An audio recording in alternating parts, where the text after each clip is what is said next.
Good day to you. It is I, Othor Freyerson of Waldy the Wolfpack.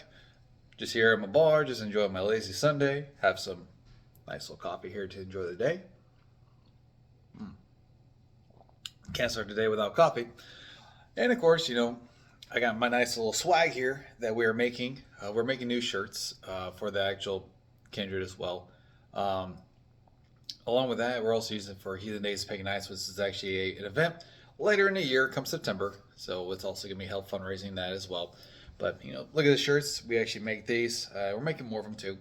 It's pretty much like the Northern Lights with the actual, the Vigmas here, if you will. So it's influenced by that. And of course, our little wolf pack symbol and such. They should be on sale here pretty soon. So keep a lookout for that if you want to support the actual group. Now, hopefully you're enjoying your lazy Sunday. I mean, you're watching this on whatever day you're watching it. And hopefully you're actually, enjoying yourself. Maybe you got some coffee or beer or whatever you got. Hopefully you're enjoying your time. Gotta have the coffee. Anyways, with that being said, let's go over to the topic of the video, right? Ancestral veneration. Now then, ancestral veneration. What is it and why do we do it and why is it important? Now, what is it? Well, it's got in the name, right? We venerate our ancestors. Good, bad, or indifferent. They are the reason why we are here.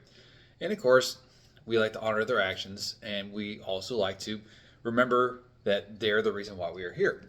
And it's actually a very big deal in actually heathenry, and I'm going to use heathenry as a whole thing. You can interchange that with ancestral, Norse pagan, how you feel, but I just go by heathen. That's just what I go with.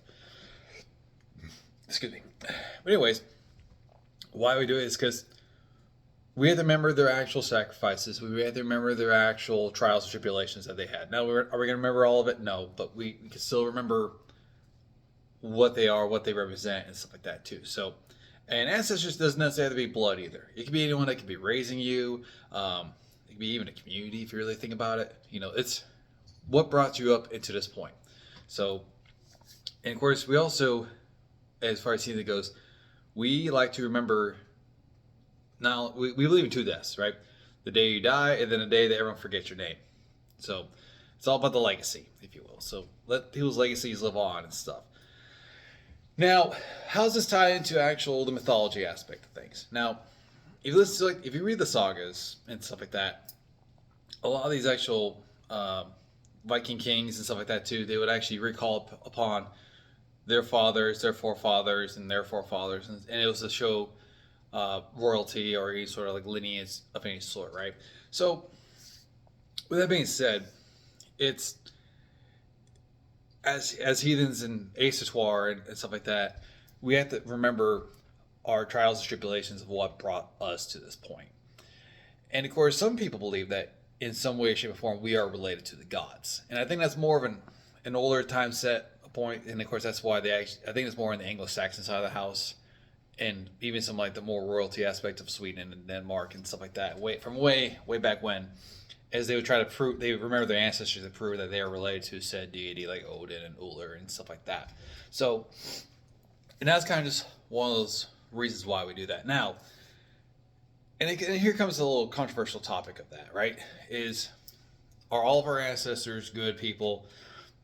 Highly doubt that, But we also got to remember too, the decisions that they made in their time.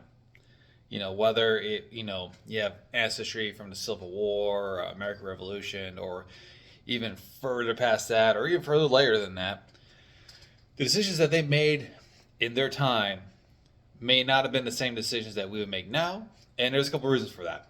One, we're in a modern world, so we can't really apply modern mentality to a past mentality, like say, for example, the Viking Age, right? So a lot of stuff that in a modern age probably wouldn't fly in the Viking Age and vice versa, and probably for good reason. But with that being said, though, too, their actions are still the reason why we are here. Now, just because what they did was good, bad, or indifferent, you still need to venerate them. However, you don't necessarily need to condone them. Now, if you actually have a specific ancestor, let's say you had a terrible father, a terrible mother, aunt, uncle, whatever, and they were just scum of the earth, do you need to venerate them? Honestly, that's up to you. Now, you can acknowledge that what they did brought you here, and what their actions did affect how you became the way to be, whether that's good, bad, or indifferent.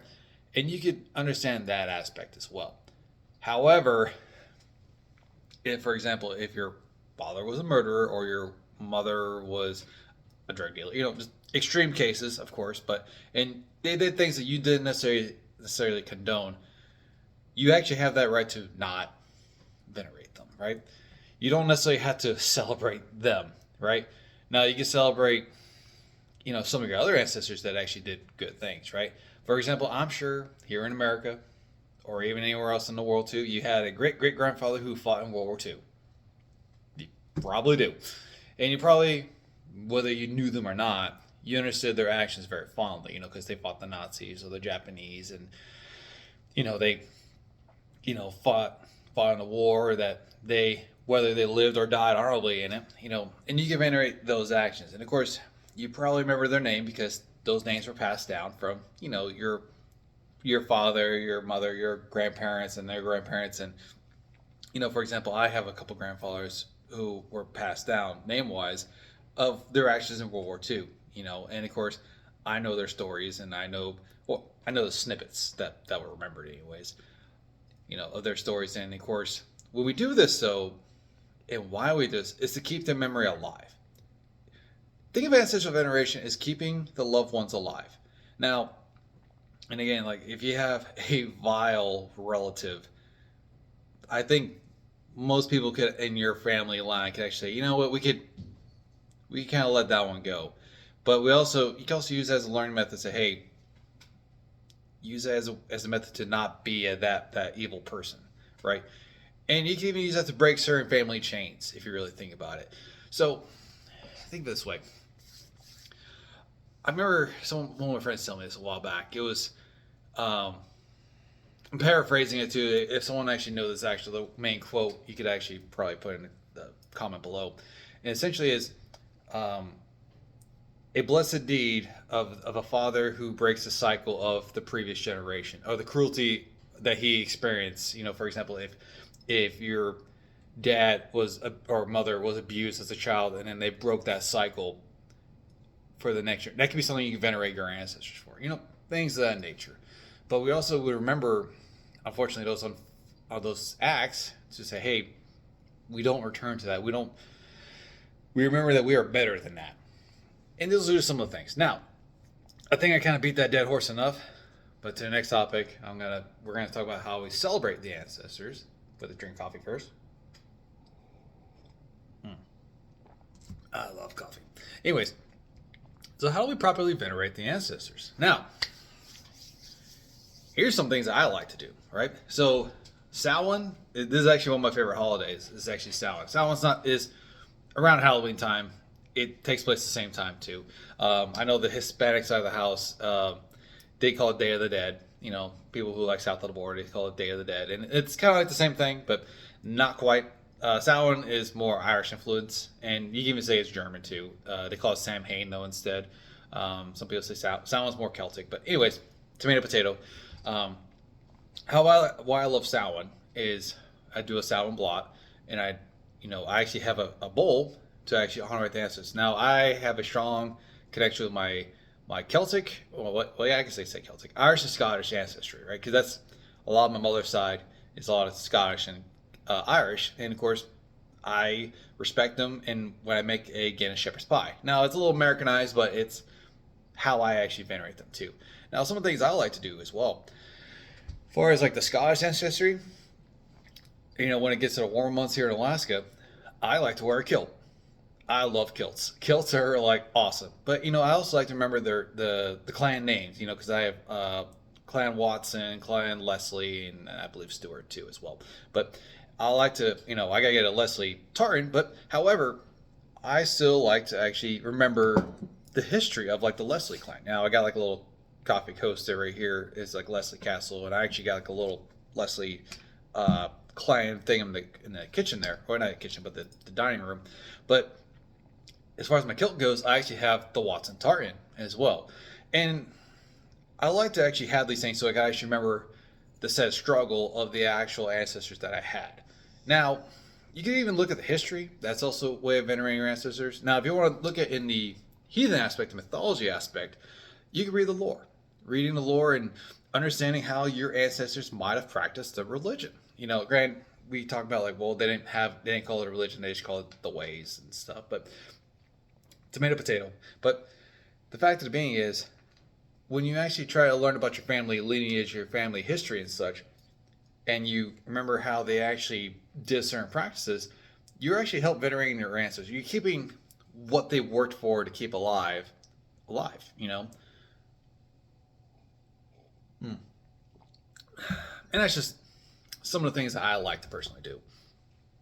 And with that being said, though, it's subtle things. It really is, And another thing that this is actually a pretty important one too. After the end of every blow, I like to do a symbol or a symbol. People like to call them that. Essentially, it's hosts, ghosts, and boasts. Hosts being the gods or your hosts of the actual blood. The ghosts being ghosts of people who've died, your ancestors. You could use that time to venerate your ancestors, or even, for example, like venerating your ancestors. For example, I want to do a symbol. For example, I like to do my great grandmother sometimes, who's the matriarch of my mother's side of the family, who told us a lot of stories of our ancestry and who we were related to and some of the struggles they had in her time, and we remember these stories, and you tell like a little snippet of the story just so you keep it alive and you remember. Excuse me.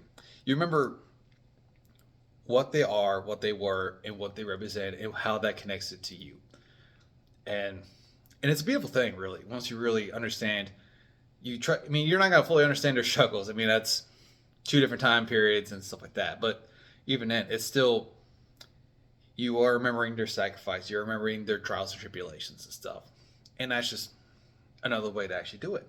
Now, and this video is going to be a little bit on the shorter end because it's not really a super lot of in-depth kind of stuff with this, but it's just, now as far as like your daily stuff goes, you could be just reading up on your history, reading up on, for example, the grandfather in World War II, you read up on some of the battles he may have participated in or some of the things he did, or even if you're Rosie Riveter, your grandma was Rosie Riveter, you kind of read up on the history of what that was.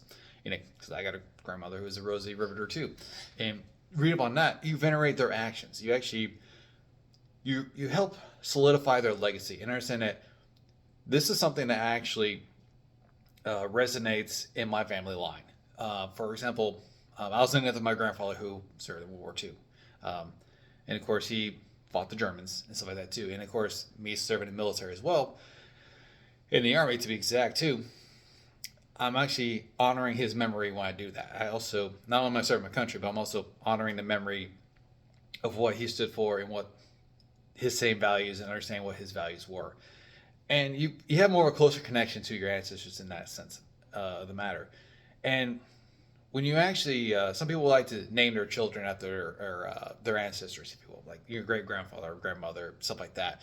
And you tell stories of what they achieved by telling it to their next generation. It's like, and of course, and they take a sense of pride. Say, I was named after my grandmother. I was named after my grandfather, who, my grandmother who was a Rosie Riveter, or my grandfather who fought in World War II, and you take pride in what they were and what they stood for, and how they stood up, and you remember these things. But just a few things to kind of do as far as ancestral veneration goes. So I think that's all I got for you for today. And as always, stay heathen.